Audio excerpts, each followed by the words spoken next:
જય ગુરુદેવ. જય ગુરુદેવ બાપુ, જય ગુરુદેવ. બોલો બોલો. બાપુ, હા જી. બધાય ભજન કરવાનું કહે છે, હા. તો ભજન એટલે શું હમ. અને ભજન કોનું કરવું હા. અને ભજન એટલે શું અને ભજન કોનું કરવું હા. અને ભજન કરવાનું કારણ શું, હા. એ સમજણ આપો ને થોડીક. સારું, લ્યો ધ્યાનથી સાંભળજો છેલ્લે સુધી. ભલે ભલે. તમે કીધું કે ભજન એટલે શું, ભજન કોનું કરવું અને ભજન કરવાનું કારણ શું અને ભજન કેવી રીતે કરવું, બરાબર. અને કોણ ભજન કરે, ભજન કરે કોણ, પહેલાં તો એ મુદ્દો નથી. અને ભજન કહેવું કોને, તો ભગત આપણે જે ગાતા હોય છે એને પણ ભજન કહે છે લોકો, કે ભજન ગાય છે. ઘણા એવું કહેતા હોય છે કે ભજન સાંભળવા જાય છે, બરાબર. આપણે એને રચના કહેતા હોય છે, વાણી કહેતા હોય છે. તો રચના અને વાણી એ શબ્દ સારા છે, કારણ કે ભજનનો અર્થ જુદો છે અને જે આપણે ગાઈએ છીએ સાંભળીએ છીએ એ ભજન નથી, એને સંત વાણી કહેવાય. સંત વાણી, સંત એટલે કે સાચા સાધુ સંતો, અને વાણી એટલે એની વાણી, એના બોલેલા શબ્દો. તો એ શું શબ્દો કહે છે, શબ્દ શું સમજાવવા માગે છે, એને સંત વાણી કહેવાય, એને ભજન ન કહેવાય. ભજનનો આખો અર્થ જુદો થાય છે, બરાબર. જેમ કે આપણા સંસ્કૃતમાંથી આ શબ્દ આવેલો છે, પહેલાં તો ભજનમ. હવે ભજનમ શબ્દનો જે અર્થ છે ને, એનો અર્થ થાય છે આદર સત્કાર કરવો, આદર થાય છે. અને મૂળ શબ્દ ભજ, તો આ સંસ્કૃત ભજ શબ્દ પરથી જ આ ઉદ્ભવે છે, જેનો અર્થ થાય છે આદર કરવો. જેમ કે ભજ ગોવિંદમ, આપણે કહીએ છીએ ને કે ભજ ગોવિંદમ, બરાબર. હવે ભજન, તો ભજનનો અર્થ છે પરમ તત્વ, કે પછી ઈષ્ટદેવનો આશ્રય લેવો, બરાબર. એની સેવા કે ઉપાસના કરવી, એ મૂળ ભજન છે. તો ઈષ્ટદેવ કોણ છે આપણો? આપણો ઈષ્ટ તો આપણી અંદર જ છે. ઈષ્ટદેવ એ જ આત્મા છે. એ ઈષ્ટદેવ આત્મા આપણી અંદર ન હોય તો આપણે કોઈ વસ્તુ ન કરી શકીએ. મૂળ ઈષ્ટદેવ તો દરેકની અંદર પોતાનો આત્મા જ બેઠેલો છે. એ જ ઈષ્ટદેવ છે પોતાનો, જેને કુળદેવ દેવતા પણ ઘણા કહે છે. પણ દેવી કયો કે દેવતા કયો, સરવાળે બે એક જ વસ્તુ છે. સુરતા કયો કે આત્મા કયો, શિવ કયો કે શક્તિ કયો, સરવાળે બે એક જ છે. એમાં કાંઈ જુદાપણું નથી, બરાબર. પણ એ આપણી અંદર છે, આત્મ સ્વરૂપે, પ્રકાશ સ્વરૂપે, શબ્દ સ્વરૂપે આપણી અંદર છે. એને ભજવાના છે, બરાબર. જેમ કે કોઈ ગુરુ આપણને મંત્ર આપે, જાપ જપવાનું આપે, બરાબર, ધ્યાન ધરવાનું પણ કહે અમુક જગ્યાએ, એમાંથી એ કોઈ ભજન નથી. એને જપ કહેવાય, બરાબર. મંત્ર સ્મરણ કહેવાય, વટકંઠ હલાવીને સ્મરણ, એક સ્મરણ યાદ કરવું પણ થાય છે. તો આમાંથી કાંઈ ભજન એ નથી. ભજન ઓટોમેટિક ઓલરેડી આપણી અંદર ચાલી જ રહ્યું છે. જે ભજન છે ને આપણી અંદર સતત શરૂ જ છે. એ ભજનને માત્ર આપણે સાંભળવાનો પ્રયત્ન કરવાનો છે. હું અનેક ઓડિયોમાં બોલ્યો છું કે ભજન કરવાનું નથી, ભજન સાંભળવાનું છે. અને ભજન જે થઈ રહ્યું છે સતત સોહમ સોહમ 24 કલાક એ ભજન ચાલુ છે. જે શબ્દ અંદરથી બહાર જાય છે એમાં હમ, ને બહારથી અંદર આવે છે એમાં સો. સો હમ. આ જે ભજન છે ને એ જ આત્મા પરમાત્માનું મિલન છે, એ જ આત્મા પરમાત્માનું ભજન છે. બરાબર? તો એ આત્મા સુધી પહેલાં કેમ જવું ને પછી પરમાત્મા સુધી કેમ જવું એના માટે અનેક ઓડિયામાં હું બોલી ચૂક્યો છું. તો એ ભજન માત્ર સાંભળવાનું છે. તો સાંભળનારું કોણ છે? સાંભળનારી સ્વયં ચિત્તરૂપી સુરતા છે. શ્વાસોશ્વાસમાં જે ભજન ચાલી રહ્યું છે, ઘણા ઓડિયોમાં હું બોલું છું કે નાકના અગ્રભાગ ઉપર બે જે નસકોરા છે, બે જે છિદ્રો છે નાકની નીચે, એમાં જે બહારથી શ્વાસ ખેંચીએ એમાં સોસ નામનો ધ્વનિ પ્રગટ થાય છે. અંદરથી બહાર કાઢીએ એટલે હમ, સો હમ. આ ભજન ઓલરેડી સતત 24 કલાક ચાલુ છે. એ બંધ જ નથી થતું. એ ભજનને માત્ર સુરતા દ્વારા સાંભળવાનું છે. પણ જ્યાં સુધી આપણી સુરતા વિખરાયેલી હોય છે, જ્યાં ત્યાં પથરાયેલી હોય છે, ત્યાં સુધી ભજન તમે ન સાંભળી શકો. કારણ કે એને સ્થિર કરવી પડે છે સુરતાને. તો સુરતાને ભટકાવનારું કોણ છે? સુરતાથી ઉપર આત્મા, બરાબર, પછી સુરતા અને પછી મન. તો મન અને આત્માની વચ્ચે જે સુરતા છે, જેને હું ધ્યાન કહું છું, ચિત્ત કહું છું, સુરતા કહું છું, બરાબર, એ સુરતાનો એક અર્થ સાંભળવું પણ થાય. તો ક્યાં સાંભળવાનું છે, કોને સાંભળવાનું છે, કેવી રીતે સાંભળવાનું છે, ક્યાં સુરતાને આપણે સ્થિર કરીએ તો ભજન સાંભળી શકીએ? એ છે શ્વાસોશ્વાસની ક્રિયા. ન્યા સુરતાને જોડો. સુરતા મન અને આત્મા. તો એ સુરતા મન સાથે ફસાયેલી છે અને મન સુરતાને ફસાવાનો પ્રયત્ન કરે છે અને આત્મા તરફ ઉપર ઉઠવા દેતું નથી મન સુરતાને. બરાબર? તો એના માટે સતત અભ્યાસ કરવો પડે. વખત બધા સંતો અભ્યાસ કરીને જ ગયા છે. અભ્યાસ કરીને જ ભજન સાંભળ્યું છે. જે ચાલી રહ્યું છે ભજન સતત, ત્યાં માત્ર આપણી ચિત્તરૂપી સુરતાને જોડવાની છે. હું ઘણા ઓડિયો બોલું છું કે તમે કોઈ એક જગ્યાએ જાઓ, શાંત વાતાવરણ તમારા ઘરે, બરાબર, કોઈ એક એક્સ્ટ્રા રૂમ હોય કે રૂમ ન હોય તો આજુબાજુમાં જ્યાં ક્યાંય તમારી પાસે શાંત જગ્યા હોય એવી જગ્યાએ જાઓ. અને જો ક્યાંય શાંત જગ્યા ન મળે તો કાનમાં ફર્સ્ટ ક્લાસ રીતે કપડામાં સીવી અને રૂના બે ડટા બનાવી લેવા અને કાનમાં ભરાવી દેવા. બરાબર? અને પછી તમને બહારનો કોઈ કોલાહલ સંભળાશે નહીં.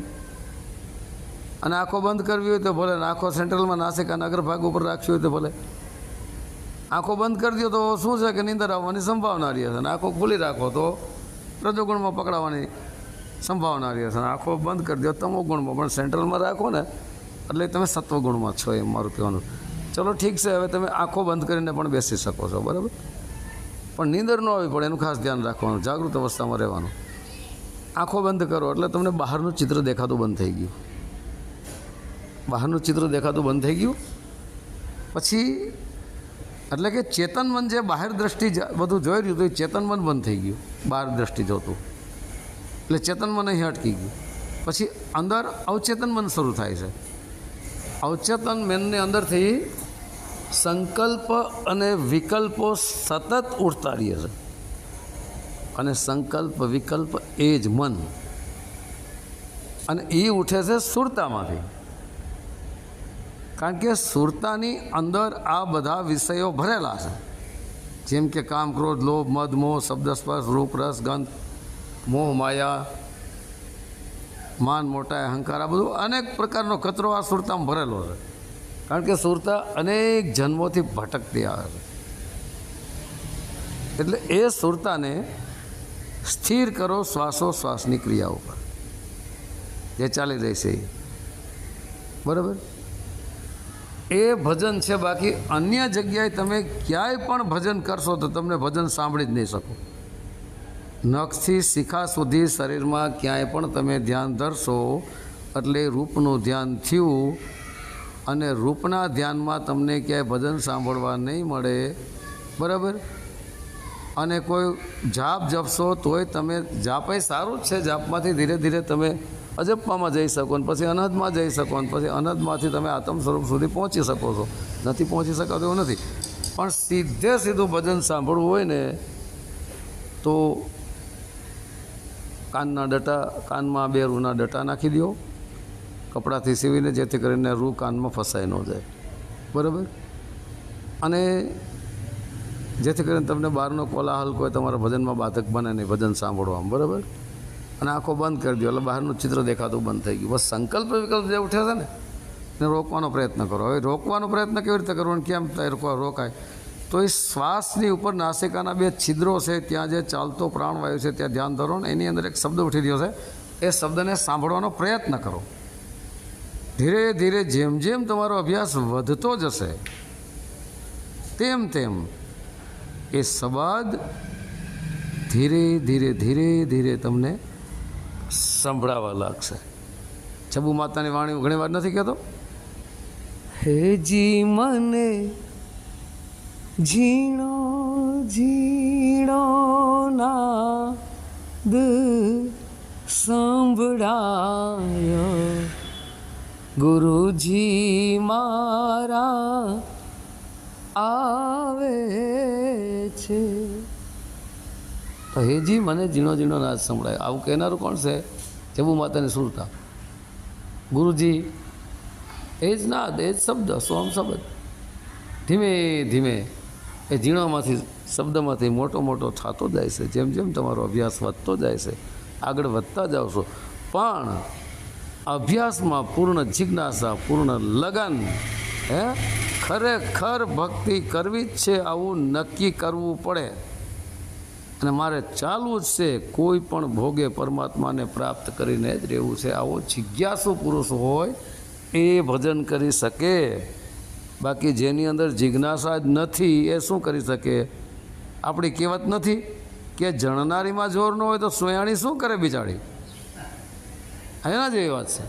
બરાબર, તો હવે જે તમારું ઘર હોય તો ભલે, સિંગલ રૂમ હોય તો ભલે, બરાબર, તો એમાં એક સાઈડમાં બેસી જવાનું. બાળકો કોલાહલ કરતા હોય તો તમારે કાનમાં ડટો 2 બાજુ મારી દેવાના.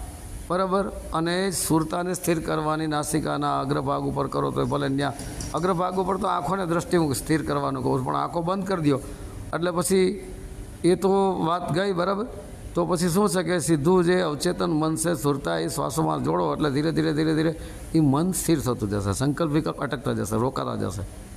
કારણ કે સંકલ્પ વિકલ્પ પ્રગટ પણ કર્યું સુરતા, એટલે સુરતા જેમ જેમ સ્થિર થતી જશે ને એમ સંકલ્પ વિકલ્પ રોકાતા જશે.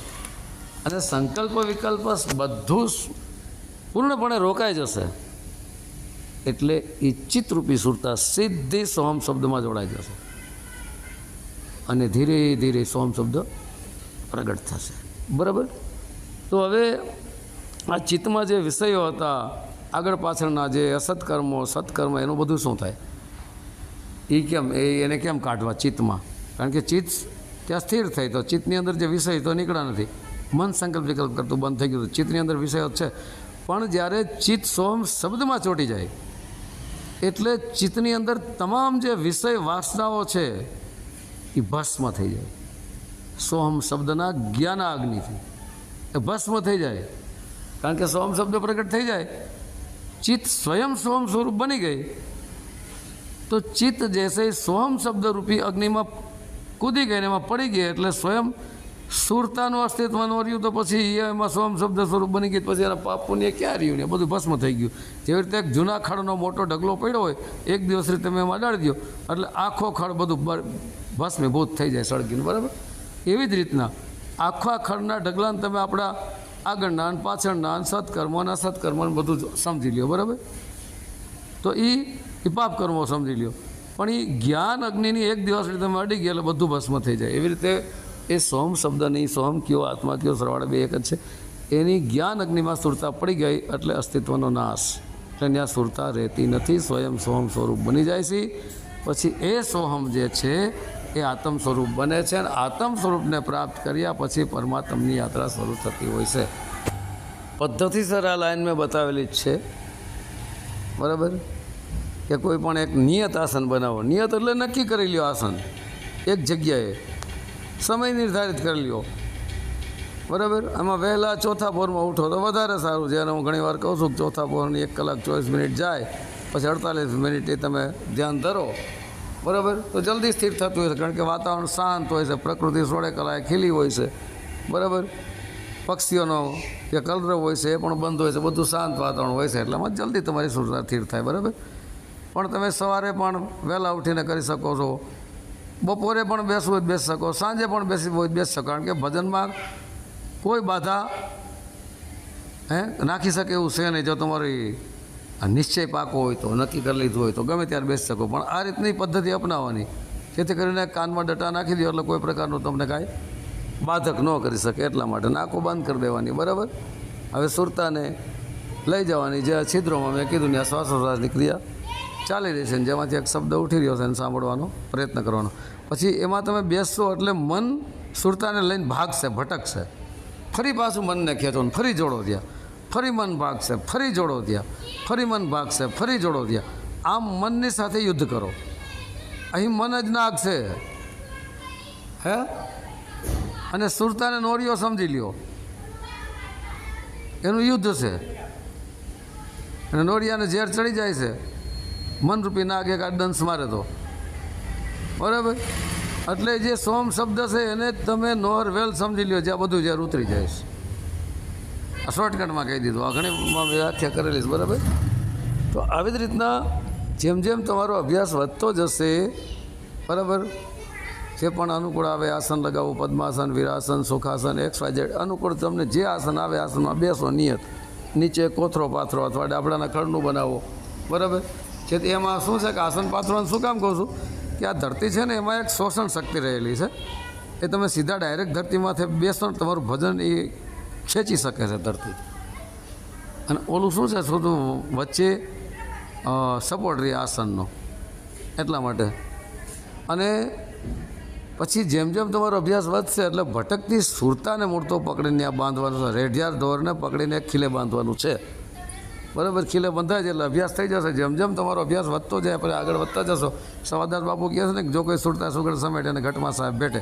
ચારે બાજુ ભટકતી જે સુરતા છે એને સારી રીતે ઘડી નાખો, બનાવવા અને બાંધી દો એટલે ઓટોમેટિક પછી ભજનમાં તમારું સુરતા લાગતી રહેશે. જેમ જેમ અભ્યાસ વધશે, તમારો મહિનો, 6 મહિના, 2 વર્ષ, 2 વર્ષ પછી તમારો અભ્યાસ થઈ ગયો. અભ્યાસ થઈ ગયો ને એટલે તમારું ભજન ચાલુ જ છે. ભજન સાંભળાતું ધીરે ધીરે તમે સાંભળવાનો અને પ્રયત્ન કરજો અને સંભળાશે, બરાબર. ભજન સાંભળતા સાંભળતા એ ભજન રૂપી જે શબ્દ ઉઠી, જેમ ભજનમાં ગાતા હોય છે અને શબ્દ ઉઠતા હોય છે, એ સોહમ શબ્દ જે ઉઠી રહ્યો છે એને સુરતા સાંભળતી સાંભળતી સાંભળતી સાંભળતી આગળ વધે છે. પછી સ્વયં એ શબ્દ સ્વરૂપ બની ગઈ સોહમ, એટલે સુરતા તો રહી જ નહીં. કારણ કે સુરતા હોય તો સુરતા છે તો અવચેતન મન છે, બુદ્ધિ છે અને અહંકાર છે અને શરીર છે. શરીરને લઈને જ આ સુરતા જ બધું આ શરીરને ચલાવી ને આત્મા એનો સપોર્ટર છે. પણ તમે સ્વયં સોમ સ્વરૂપ બની ગયા એટલે પછી તમારી સુરતા ત્યાં વિલીન થઈ ગઈ સોમ શબ્દમાં. હવે આપણે સૂર્ય કાંઈ રહ્યા જ નહીં. હવે કોણ ભજન કરનારું? સ્વયં તમે પોતે ભજન બની ગયા. પછી ભજન ચાલ્યા જ રાખે. પછી તમે ભલન સંસારમાં હોય, સુરતા તમારી ભજનમાં અને શરીર તમારું સંસારમાં. જે રીતે દીકરીઓ પાણી ભરીને આવતી હોય છે, વાતો કરતી આવતી હોય છે, બેડા છૂટા હોય છે, તાલીઓ મારતી આવતી હોય છે, અને છતાંય બેડું હેઠે ગાગર પડતી નથી, એમ સુરતા એની બેડાની અંદર, બરાબર, અને વાતો કરતી આવતી હોય, હાલી આવતી. એવી રીતે પછી એક પ્રકારનો અભ્યાસ થઈ જશે. અભ્યાસ થઈ ગયા પછી તમારે કંઈ ભજન કરવાની જરૂર નથી. પછી ભજન ચાલુ જ રહેશે. પછી ધ્યાને છૂટી ગયું, જ્ઞાને છૂટી ગયું. પછી કંઈ તમારે જ્ઞાનની જરૂર નથી. કારણ કે સોમ શબ્દરૂપી જ્ઞાન થઈ ગયું, આત્મ જ્ઞાન થઈ ગયું. એટલે આત્મા સર્વશ્રેષ્ઠ પૂર્ણ જ્ઞાની આત્મા જ છે, આત્મા પરમાત્મા જ. પછી આ કથણી બકણી 52 અક્ષરી જ્ઞાનની કાંઈ જરૂર નથી રહેતી. પછી ભજનની જરૂર નથી, ભજન થયા જ રાખે, બરાબર. પછી ધ્યાનની જરૂર નથી, જ્ઞાનની જરૂર નથી, ત્યાં પછી કાંઈ જરૂર રહેતી જ નથી, બધી ઉડી જાય છે. તો ભજન સાંભળવાનું છે, ધ્યાનપૂર્વક એને સાંભળો. ઘણા ઓડિયોમાં બોલું છું, બરાબર. તો આવી રીતના આ ધીરે ધીરે અભ્યાસ કરશો તો આગળ વધતા જશો. હાલે એ પોગે ભાઈ, હું ઘણા ઓડિયોમાં કહું છું કે જે ચાલવાનું શરૂ કરે તો એની મંજિલ આવે, બાકી ઊભો ઊભો એની મંજિલ આવે નહીં. જે એને મંજિલ નક્કી કરી છે કે મારે આ મંજિલ સુધી પહોંચવું છે, તો હાલે તો જ પહોંચે ને. ઊભો ઊભો કાંઈ મંજિલ કરે તો કાંઈ આવવાની તો નથી, બરાબર. આવી રીતે ભક્તિ ભજનના માર્ગે ભગત હાલવું પડે છે, તો જ ખબર પડે, બાકી કાંઈ થાય નહીં, બરાબર. ધીરે ધીરે સોહમ શબ્દ છે ને, સોહમ, એની અંદર આત્મા પરમાત્મા છે, એની અંદર ગુરુ શિષ્ય છે, જે કહેવું હોય તે, બરાબર. અને એ જ સોહમ શબ્દ જ આત્માનું નામ પણ છે, હું ઘણીવાર કહું છું. અને સોહમ શબ્દ એક જ ભક્તિનો શ્રેષ્ઠ માર્ગ છે. સોહમ સિવાય તમે મુક્તિ માર્ગ સુધી પહોંચી જ ન શકો. જ્યાં ભજન થઈ રહ્યું છે એ ભજન સાંભળો. કારણ કે ભજન એટલે શું? આપણે બોલ્યા ને હમણાં, ભજ ગોવિંદમ. ભજ શબ્દ, ભજનમ સંસ્કૃતમાંથી આવ્યો. ભજનો અર્થ જ એ થાય, ભજ ગોવિંદમ. તો ગોવિંદમ કોણ છે? એ જ આત્મા. હવે ભજ પ્લસ ન એટલે ભજન થયું. તો ભજ ન એ જ નિજ સ્વરૂપ, નિજ એ જ આત્મા, આત્મા એ જ ગોવિંદ કૃષ્ણ. ભજ ગોવિંદમ, આ ભજન થઈ ગયું. ભજ ગોવિંદમ, આ થઈ ગયું ભજન. આ ભજનનો અર્થ છે. તો ભજન તમે જે કીધું આ રીતે બધું તમને તમારે તમે સમજાવી દીધું કે આ રીતે ભજન સાંભળવાથી કાંઈ નહીં થાય. આ ભજન જે ગાય, ભજન સાંભળવાથી કાંઈ નહીં થાય, ભજન ગાવાથી કાંઈ નહીં થાય, ભજન કરવાથી કાંઈ નહીં થાય. ભજન સાંભળો ધ્યાનથી. કયું ભજન? ઓરિજિનલ ભજન હો, એને. બાકી આપણે બધું ભજન કરીએ છીએ, રામ રામ રામ, સીતારામ, રાધે શ્યામ, કે કોઈ પણ મંત્રો, એ ભજન તમે કરો ને તો ભજન કરતાં કરતાં તમે આગળ તો જઈ જ શકો છો. નથી જઈ શકતા એમાં કોઈ શંકા સ્થાન નથી. તમે રામ રામ બોલ્યા જ રાખો, સતત ડૂબી જાવ એના રામ નામમાં, તોય મુક્તિ મોક્ષ સુધી પહોંચી જાઓ. ગમે એ નામ પકડી લો, બધાય. શિવોહમ, સોહમ, ઓહમ, કૃષ્ણમ વંદે, જે તમારે પકડવું હોય, રામ, એ બધા મુક્તિના જ માર્ગ છે ને બધા પરમાત્માના જ નામ છે. પણ આ પાવરફુલ બધા નામ છે, આ પાવરફુલ નામ છે બધા. અને બધા નામોની આ ભક્તિ કરીને મુક્તિ મોક્ષ સુધી પહોંચી પણ ગયા ભક્તો સાચા. તમે ભજન વિશે વાત કરી એટલે ભજન થઈ રહ્યું છે ઓટોમેટિક. ભજન સાંભળો, બરાબર. આજે લૌકિક દ્રષ્ટિએ જે ભજન ગાય છે સાંભળે છે એ ભજનની વાત નથી. ભજન જે થઈ જ રહ્યું છે ઓલરેડી, આપણે કરવાની કાંઈ જરૂર નથી. ઉર્સે જપું ના કરશે જપું ના મૂકશે જપું રામ, રામ સદા હમકો જપે હમ પાવીશ રામ. પણ તમે સ્વયં સોમ સ્વરૂપ બની ગયા, સ્વયં તમે રામ સ્વરૂપ બની ગયા, આત્મ રામ સ્વરૂપ બની ગયા. પછી ક્યાં તમારે ભજવાની જરૂર? પછી રામ, પછી પરમાત્મા રામ સ્વયં તમારું ધ્યાન રાખે કે અમારો સાચો ભગત છે અને અમારામાં પાગલ થઈ ગયો છે, મારામાં લય થઈ ગયો છે. જેમ નરસિંહ મહેતા બધું ભગવાન કૃષ્ણ રૂપી પરમાત્માને નતું કામ કરવા આવવું પડ્યું, હે? અને આગે નથી કહેતા કે આગળ ભગતને પાછળ હરી ફરે. તો એમ પરમાત્મા ભગતની પાછળ જ હોય છે, એની ઉપર નજર જ હોય છે. એના ભગતને કષ્ટ પણ નથી આવવા દેતો. અને કષ્ટ આવે ને તો સહન કરવાની શક્તિ આપે. બધાય કામે આપણે એ જ કરી રહ્યો. આપણે એમ કહે એક અહંકાર થઈ ગયો, હું કરું, મેં. અરે ભાઈ, જીવ કહે મેં કરું કરતન દૂજા કોઈ. આ જીવ ભાવમાં ફસાયેલા હું મેં કરતા ફરે છે ને. હું સર્વશ્રેષ્ઠ જ્ઞાની, હું જ મોટું મુક્તિદાતા, મારા જેવું કોઈ નહીં. એ જીવ ભાવમાં છે, મનોદશામાં છે, અહંકારમાં છે.